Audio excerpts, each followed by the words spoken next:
Audio Jungle.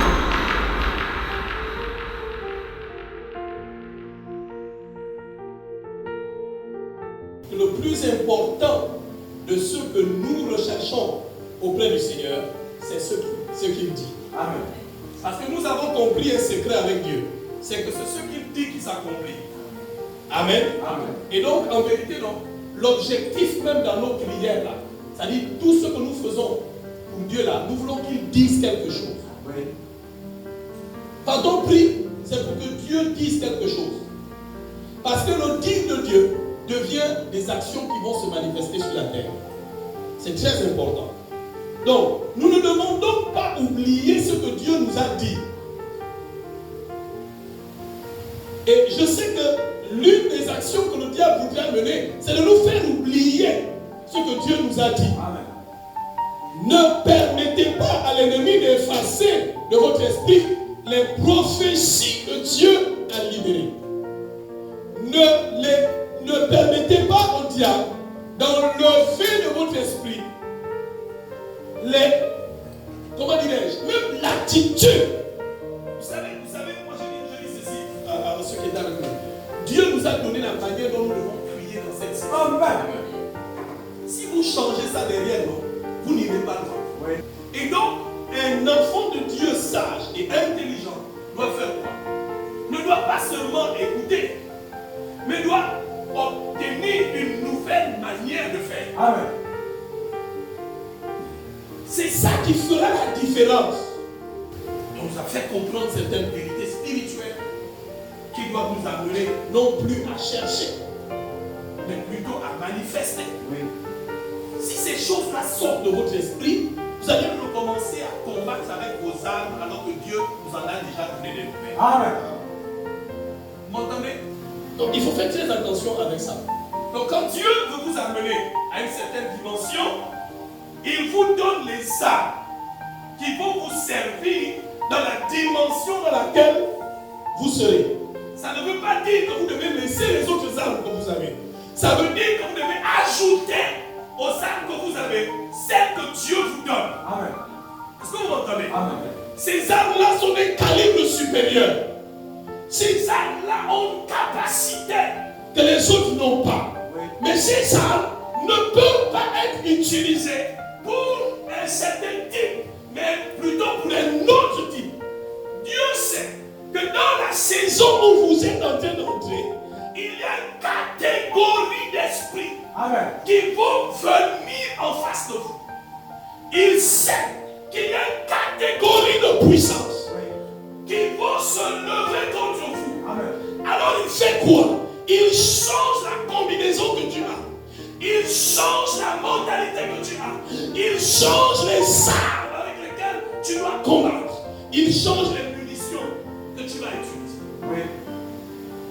Pour que tu ne sois pas défavorisé dans le combat qui va se mener. Le problème avec beaucoup d'entre nous, c'est que nous sommes en train de délaisser les armes que Dieu nous a données pour retourner dans les vieilles armes que nous avions avant. C'est pourquoi le diable va vous abattre. Le diable va abattre certains d'entre vous parce que vous n'avez pas compris que les choses que vous avez acquises, c'est celles-là que vous devez revêtir maintenant.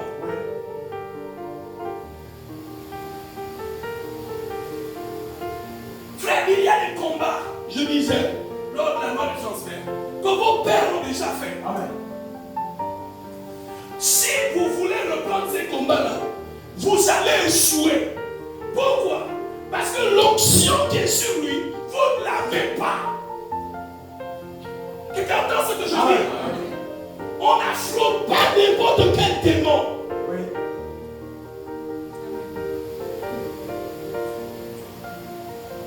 On n'affronte pas n'importe quel. Il y en a qu'on affronte avec notre force. Mais il y en a où il faut qu'un général de Dieu apparaisse. Amen. Écoutez frère, dans le combat, il y a des adjudants, il y a des lieutenants, il y a des capitaines, et il y a des commandants. Mais à la fin, il y a des généraux. Oui. Il y a des combats que seul le général peut mener.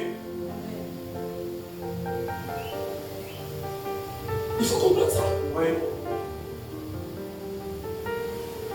Vous pouvez mener ce même combat si vous agissez sur le manteau de cette personne. Amen.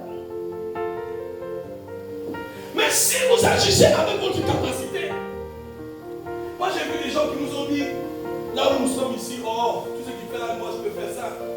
Ce qui dit là, moi je peux dire ça. Je suis même sûr que certains d'entre vous, pendant qu'on prêche, des fois les mots même qu'on utilise, ont déjà reçu ça avant même qu'on les annonce. Vrai ou faux? Ça vous arrive, non? Des fois même, le Saint-Esprit pousse la prédication plus loin dans votre esprit, n'est-ce pas? Ça vous arrive, n'est-ce pas? Des fois je dis une chose, mais je ne le fais pas au fond, mais votre esprit est déjà parti au fond. C'est-à-dire que vous avez déjà reçu plus que ce que j'ai dit. Alléluia. C'est possible. Mais les gars, écoute, viens te mettre ici.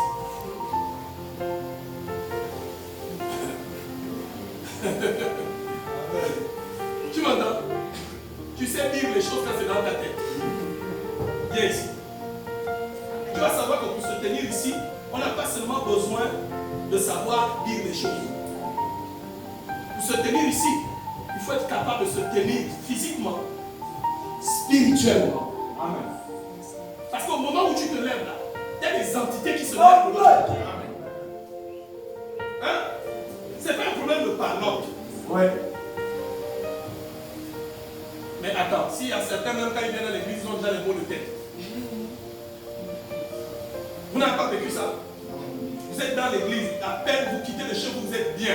Dès que vous franchissez le pas de la porte là, vous asseyez dans l'église, vous sentez soudainement soit une fatigue qui vous prend. Vous n'étiez pas fatigué. Vous avez bien dormi la nuit, mais vous sentez la fatigue là venir vous prendre ici. Il y a des choses qu'on ne peut pas vous expliquer. Si on vous explique, vous allez dire, vous allez vous-même avoir même peur. Hein? Il y a d'autres, regarde, pendant que tu es assis comme ça là, non, il y a un démon qui vient avec un marteau et une pointe. Il met ça sur ta tête, c'est comme ça.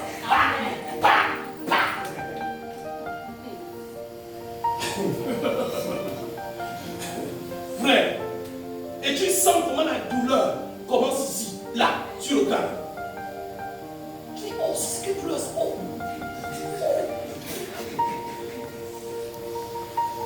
Tout ça pourquoi? Parce qu'il veut t'empêcher d'écouter la parole. Amen. Il veut t'empêcher de vivre l'expérience avec Dieu. Ils sont graves les démons. Regarde, ils peuvent tout faire pour vous empêcher de recevoir ce que vous recevez. Il doit sortir. Mais il ne peut pas sortir tant que la sainteté n'est pas évidente. C'est la sainteté qui fait que Satan se tienne là-bas. Oui. Il attend que le culte termine. Parce qu'il ne peut pas s'accrocher ici. Oui. Dès qu'il s'approche, il met le pied là, au niveau du ciment là. Dès qu'il met le pied là, il recule. Parce que la sainteté est toujours forte. Quand elle est là, il n'entre pas. Oui. Mais quand elle n'est pas là, là, il entre. Il vient comme s'il s'assoit à côté de toi. Amen. Il ment. Oui.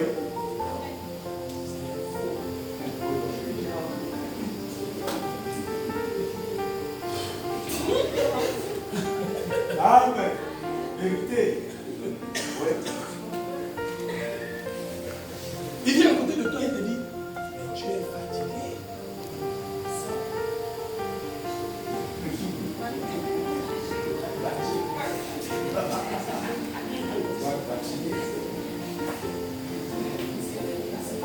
Hein? Tu es venu bien pour écouter la parole, il te dit, tu as envie de pisser. Et pourtant tu as quitté de chez toi pour venir écouter quoi? Mais gars, tu as fait tout ça à la maison. Puis tu arrives. Tu as envie de pisser. Et te voilà qui te lève. Tu pars à la douche. Et c'est au moment là où on dit, Jésus te libère maintenant. Toi tu n'es pas là.